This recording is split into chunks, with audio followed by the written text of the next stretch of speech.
বিসমিল্লাহির রহমানির রহিম।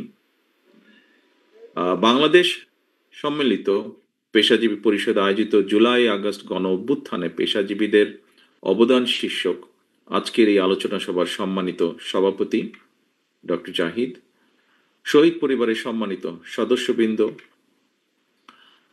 বিএনপির স্থায়ী কমিটি সহ বিভিন্ন পর্যায়ের নেতৃবৃন্দ, সম্মানিত আলোচকবৃন্দ এবং আমার সামনে উপস্থিত সম্মানিত উপস্থিতিবৃন্দ, আসসালামু আলাইকুম। আজকে এই অনুষ্ঠানটি এমন একটি সময়ে অনুষ্ঠিত হচ্ছে যখন আজকে সকালে ঢাকায় একটি দুর্ঘটনা ঘটেছে। এর মধ্যে সবাই আপনারা জানেন, এখানে এই অনুষ্ঠানটি শুরু হয়েছে বেশ কিছুক্ষণ আগে।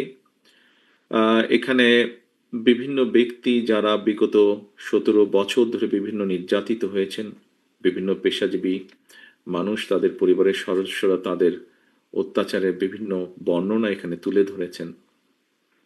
কিন্তু একই সাথে আজকে একটি দুর্ঘটনা ঘটে যাওয়াতে আমরা হয়তো অনুষ্ঠানটি একটু ছোট করে এনেছি। এরই ভিতরে আমি আপনাদের সামনে বলেছি মাত্র কিছুক্ষণ আগে, এরই ভিতরে আপনাদের সাথে এই অনুষ্ঠানে থাকাকালীন অবস্থায় আমি আমার বিভিন্ন নেতৃবৃন্দের সাথে কথা বলছিলাম। আমাদের বিভিন্ন অঙ্গ সহযোগী সংগঠনের নেতৃবৃন্দকে দায়িত্ব দেওয়া হয়েছে। উত্তরায় যারা আছে কেন্দ্রীয় নেতৃবৃন্দকে যাদেরকে দায়িত্ব দেওয়া হয়েছে বিভিন্নভাবে সহযোগিতা করার জন্য। আমাদের দলের ড্যাব সহ বিভিন্ন চিকিৎসকবৃন্দ যারা আছেন তারা এর মধ্যে কাজ করছেন। বিশেষ করে বার্ন ইউনিটে যারা কাজ করেন তারা গিয়েছেন সেখানে কাজ করতে। আমাদের অঙ্গ সহযোগী সংগঠনের নেতা কর্মীদেরকে নির্দেশনা দেওয়া হয়েছে। প্রচুর ব্লাডের প্রয়োজন হচ্ছে সম্ভবত হসপিটালগুলোতে, যেহেতু ব্লাডের শর্টেজ আছে। এরই মধ্যে আমাদের কর্মীদেরকে নির্দেশনা দেওয়া হয়েছে যে সেখানে গিয়ে ব্লাড ডোনেট করার জন্য ছাত্রদলের পক্ষ থেকে যে সকল হসপিটালে রোগীদেরকে নেওয়া হয়েছে সেখানে টিম করে দেওয়া হয়েছে যে কোন ডাক্তারের সাথে যোগাযোগ করলে ব্লাড পাওয়া যেতে পারে। আমরা আমাদের একটি রাজনৈতিক দল হিসেবে আমাদের অবস্থান থেকে আমরা চেষ্টা করছি। যেখানে ঘটনাটি ঘটেছে সেখানে খুব সম্ভবত এরই মধ্যে সেনাবাহিনী জায়গাটিকে কর্ডন করেছে, কিন্তু সেনাবাহিনীকেও এবং পুলিশ সহ বিভিন্ন সংস্থা যারা কাজ করছেন তাদেরকে সহযোগিতা করার জন্য আমাদের দলীয় ভলেন্টিয়ার্স যারা আছে, নেতাকর্মী যারা আছে, তাদেরকেও নির্দেশনা দেওয়া হয়েছে।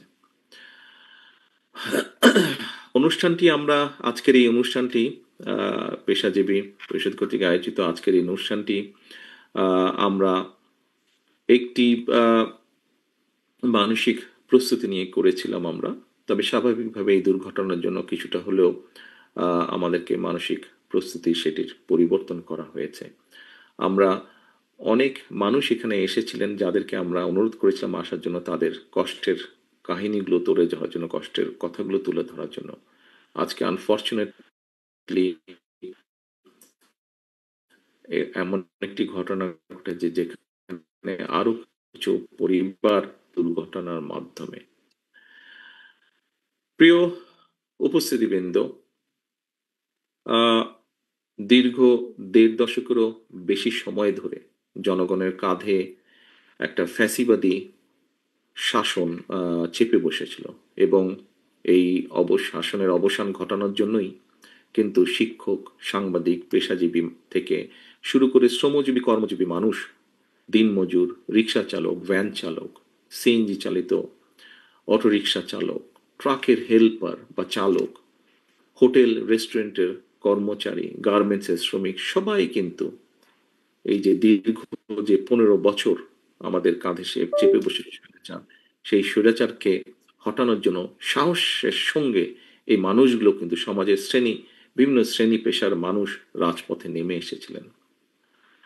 আপনাদের যদি মনে থাকে, চট্টগ্রামের, অনেকেরই নিশ্চয়ই মনে আছে, চট্টগ্রামের ফার্নিচার কর্মী শহীদ ফারুক, ঢাকার পাশে আশুলিয়ার গার্মেন্টস কর্মী নাজমুল, চাঁদপুরের সেলসম্যান আব্দুল কাদের মানিক, ঢাকায় সাংবাদিক মেহেদী হাসান, শরীয়তপুরের ব্যাংক কর্মকর্তা দুলাল আহমেদ। আমরা একটু আগেই শুনেছি নরসিংদীর ডাক্তার সজীব সরকার, আমরা গাইবান্ধা টেক্সটাইল ইঞ্জিনিয়ার সাজ্জাদ হোসেন সজলের মায়ের কথা শুনেছি একটু আগে।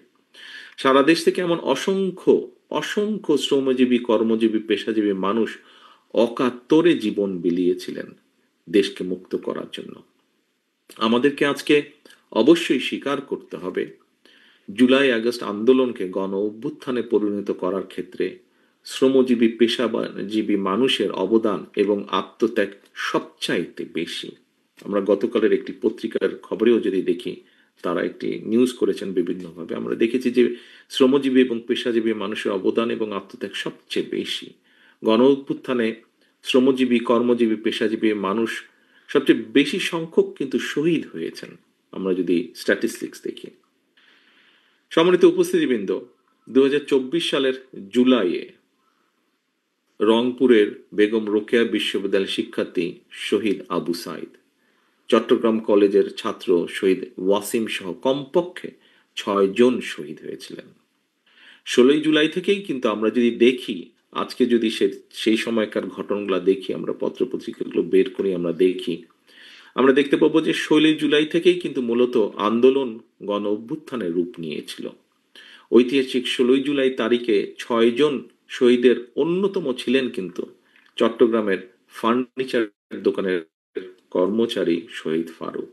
আপনাদের অনেকেরই হয়তো চোখে পড়েছে একটি নিউজ কিছুদিন আগে প্রকাশিত হয়েছিল একটি পত্রিকায়। শহীদ ফারুকের যে বিধবা স্ত্রী এবং তার নিষ্পাপ কন্যা, তাদের একটি বক্তব্য দেশের গণমাধ্যমে এসেছিল। শহীদ ফারুকের স্ত্রী বলেছিলেন, আমার স্বামীর কথা কেউ বলে না, কারণ সে ছাত্র ছিল না, ছিল শ্রমিক।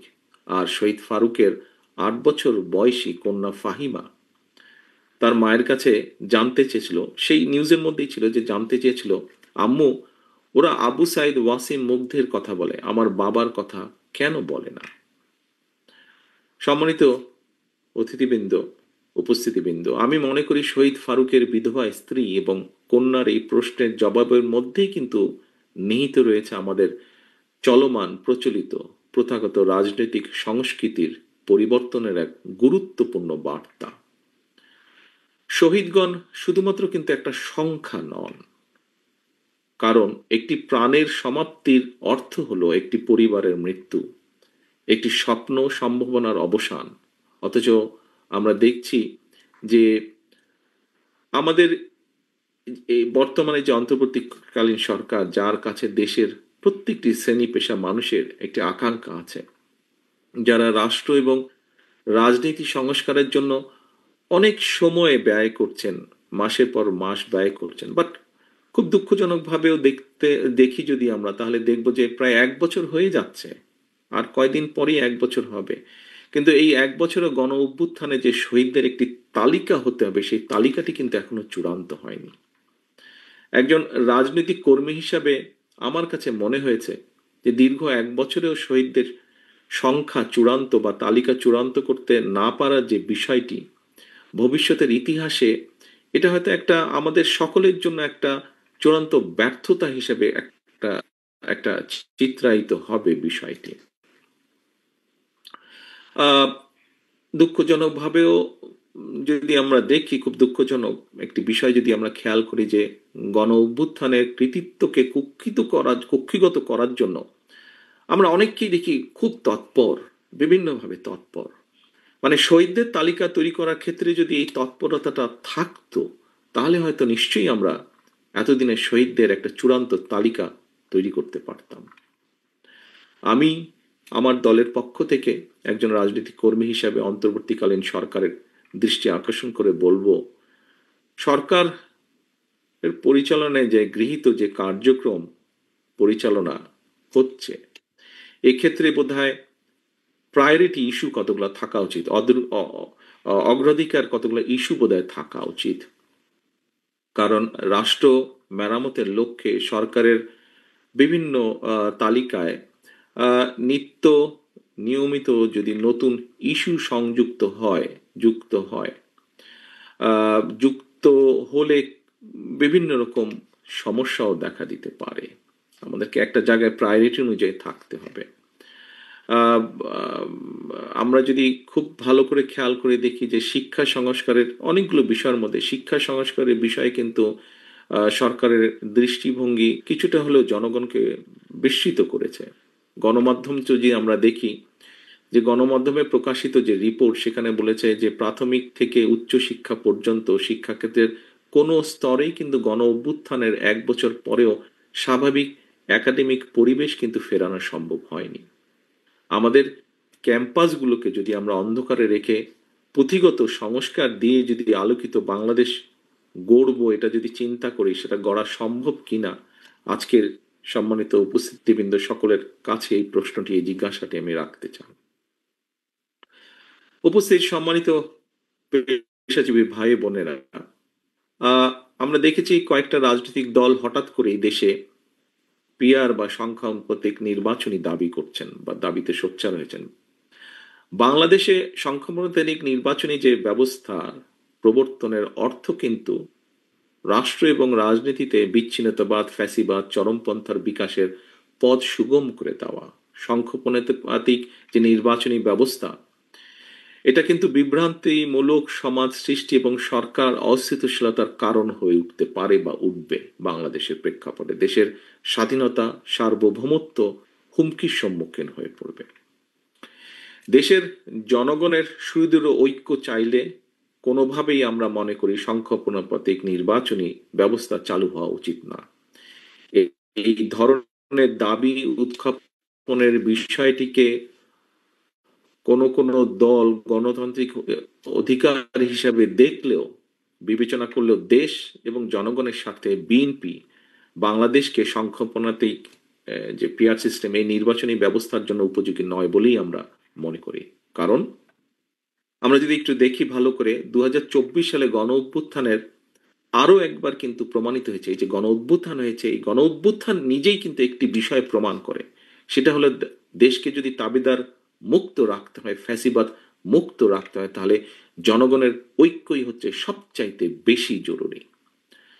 সম্মানিত উপস্থিতিবৃন্দ, আপনারা রাজনৈতিক, অর্থনৈতিক, সামাজিক, সংস্কৃতি সব দিক থেকে সমাজের সবচেয়ে সচেতন অংশ। সংবিধিবদ্ধ বিধিবিধান আর আইন কানুন দিয়ে ফ্যাসিবাদকে আর অথবা স্বৈরাচারকে কিন্তু রোধ করা যায় না। এবং আইন কানুন না মানার কারণেই কিন্তু কেউ কেউ ফ্যাসিস্ট কিংবা অটোক্রেট হয়ে উঠতে পারে। রাষ্ট্র ঠেকাতে চাইলে জনগণকে রাজনৈতিক এবং অর্থনৈতিকভাবে, যা বিভিন্ন সময় আমি বলেছি, জনগণকে যে কোনো মূল্যে রাজনৈতিকভাবে এবং অর্থনৈতিকভাবে শক্তিশালী হিসেবে গড়ে তুলতে হবে। রাষ্ট্রে জনগণের সকল প্রকার গণতান্ত্রিক রাজনৈতিক অধিকারের চর্চা এবং প্রয়োগের সুযোগ নিশ্চিত করতে হবে। জনগণ যদি ক্ষমতাবান থাকে, জনগণের রাজনৈতিক অধিকার প্রয়োগের সুযোগ জারি থাকে, ফ্যাসিবাদ কিংবা স্বৈরাচার ঠেকানোর জন্য জনগণের ঐক্যবদ্ধ শক্তিই যথেষ্ট। জনগণের ঐক্যবদ্ধ শক্তিই যথেষ্ট। রাষ্ট্র পরিচালনায় জনগণের ইচ্ছা এবং শক্তি কার্যকরভাবে প্রতিষ্ঠিত করার জন্যই কিন্তু বিএনপি বারবার জনগণের সরাসরি ভোটে নির্বাচিত প্রতিনিধিদের কাছে, জনগণের কাছে দায়বদ্ধ জবাবদিহিমূলক গণতান্ত্রিক সরকার প্রতিষ্ঠার দাবি সেই প্রথম থেকে বিএনপি জানিয়ে আসছে। উপস্থিতিবৃন্দ, কিছু কিছু ক্ষেত্রে খেয়াল করলে আমাদের কাছে মনে হচ্ছে, আমরা দেখছি মানুষ কথা বলছে, বিভিন্ন শ্রেণী পেশার মানুষ, একটি বিষয়, অন্তর্বর্তীকালীন সরকারের ঘাড়ে যারা বন্দুক রেখে সরকারের উপরে নিজেদের খবরদারির বহাল রাখতে চায়, সরকারের উপরে প্রভাব খাটিয়ে বিভিন্নভাবে ফায়দা হাসিল করতে চায় বা নিজেদের আখের গোছাতে চায়, তাদেরকেই আমরা দেখছি জাতীয় নির্বাচন অনুষ্ঠানে কে সুকৌশলে বাধা সৃষ্টি করছে। এটি এখন কথাটি আস্তে আস্তে বিভিন্ন জায়গা থেকে সামনে আসছে কথাটা। সম্মানিত নাগরিকবৃন্দ, গণ অভ্যুত্থানের কৃতিত্ব কিন্তু কোনো একক গোষ্ঠী বা দলের নয়।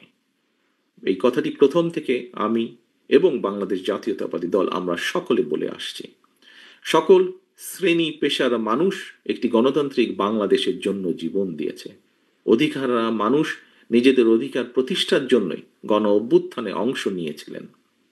নিত্য নতুন রাজনৈতিক হিসেব নিকেশ কিংবা রাজনৈতিক মেরুকরণের আড়ালে আমরা গণ অভ্যুত্থানের সকল শহীদই প্রাণের আত্মত্যাগের কথা যেন ভুলে না যাই। প্রতিদিন বিভিন্নভাবে নিত্য নতুন দাবি আসছে, কিন্তু শহীদদের যে আত্মত্যাগ, এই বিষয়টিকে যাতে এই সবের ডামাডোলে যাতে আমরা ভুলে না যাই।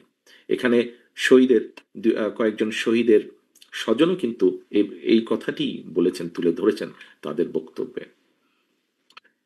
পরিস্থিতির সুযোগ নিয়ে যারা জনগণের অধিকার প্রতিষ্ঠার পরিবর্তে রাষ্ট্র এবং সরকারে নিজেদের প্রভাব বজায় রাখার জন্য নানা রকমের অপকৌশল করছেন, তাদের প্রতি আমার দলীয় অবস্থান থেকে, আমার দলের পক্ষ থেকে বিনীতভাবে আহ্বান করব আমি, দয়া করে শহীদদের রক্তের সঙ্গে আপনারা বেইমানি করবেন না।